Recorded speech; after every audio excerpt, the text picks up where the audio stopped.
Again, welcome to Gardening Time on a very blustery March day here in the city of Birmingham's TV garden in Kingsheath Park. Later on, we'll be joining Jackie Harris indoors. She's showing us some bulbous subjects, how to look after them, how to arrange them. And we've got some pot plants to show you, things you might be giving us presents at this time of the year. I say we, because it's nice to see again a good friend of mine, Geoff Amos. Yes, I couldn't get here the other week, you know, because it was snowing up to our ears almost. And would you believe it, the next week I went to America, California, San Francisco, and, you know, it was snowing there. First snow they had in 25 years, they thought I'd taken it with me. Well, Derek Cox stood in for you, and I hope he brought out some nice opinions and views of gardening. But I've actually been looking around at opinions and views of the seed sellers, the seed merchants, and they tell me the number of packets of seeds sold this year has fallen dramatically. So I've been out and about trying to find out why. Mention Stratford-upon-Avon, and we all think of it as a major tourist attraction. But just outside the town is a nursery that's affecting the way we grow and raise our bedding plants. To give you an idea, this nursery covers approximately 11 acres and produces each year over 170 million young seedlings. Well, this is the seed sowing area, and here hygiene is paramount importance. We start with clean trays, fresh, good quality compost, and then the trays pass under a seeding device. This particular line here is sowing busy lizzies or impatiens, one seed per little tiny cell. There are 165 cells per tray on these particular trays. They then go under an automatic device coating them with vermiculite. Now this has got magic properties both commercially and for the amateur. It encourages high humidity and promotes very good germination on these particular varieties. The line further across there, they are sowing lobelia seed. Now that might sound almost impossible, but it's been coated with a very fine coating, enabling the machine to pick up 4 seeds and place them with great precision into each little cell. Again, it's covered and then watered automatically. They then pass down and are stacked on trays before going into the greenhouse. But where does this come in for the amateur? Well, let me show you. Here's just 2 examples of trays that go down exactly the same lines, treated exactly the same, sown with the same seed.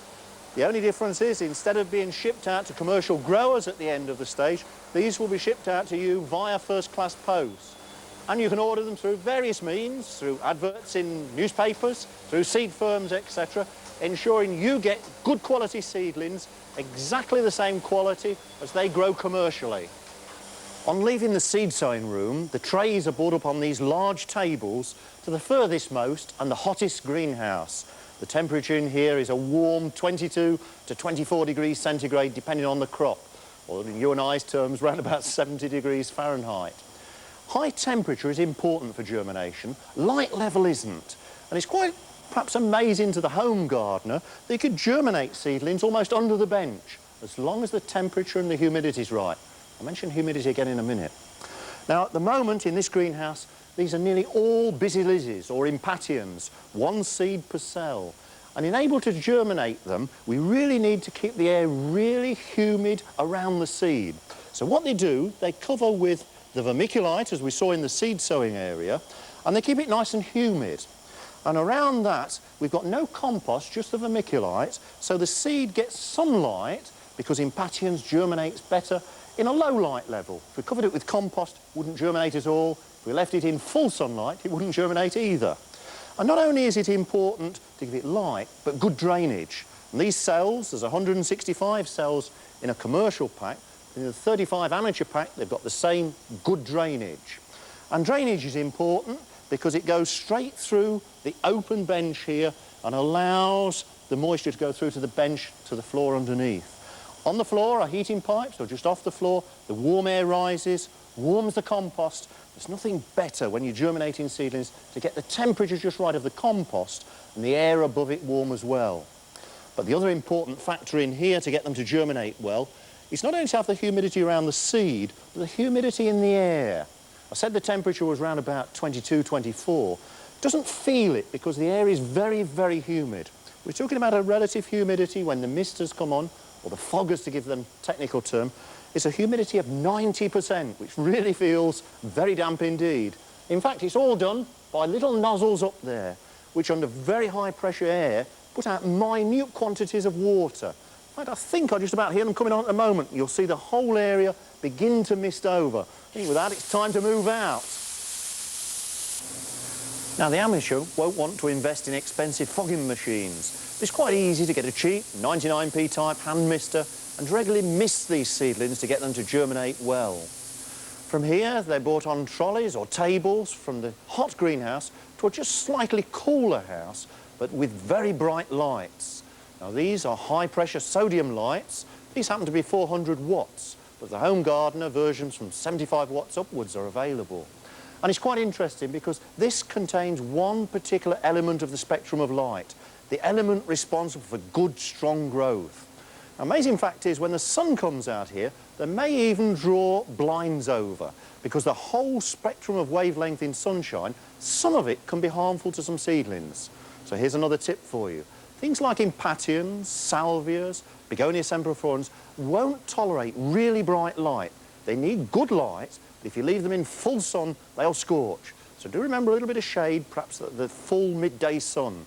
Move them underneath the benching if necessary, but good light to get them to grow on.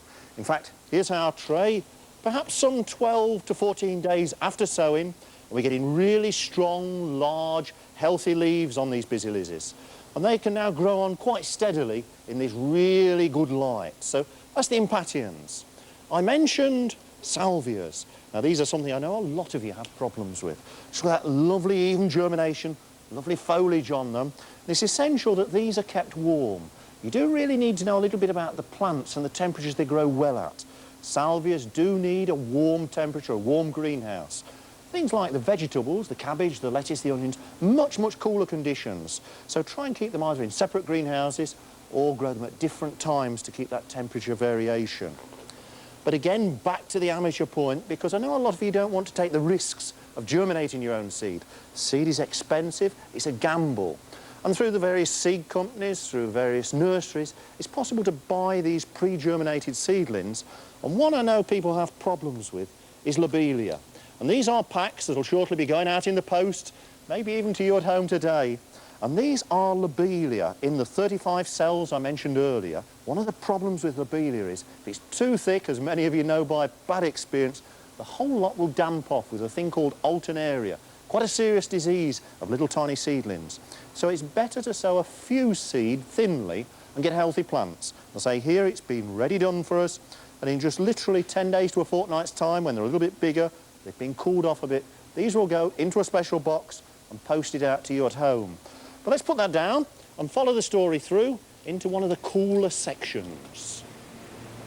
The plants move through different greenhouses, slightly lower temperatures, good light, until finally, for a very brief period, they arrive here in dispatch.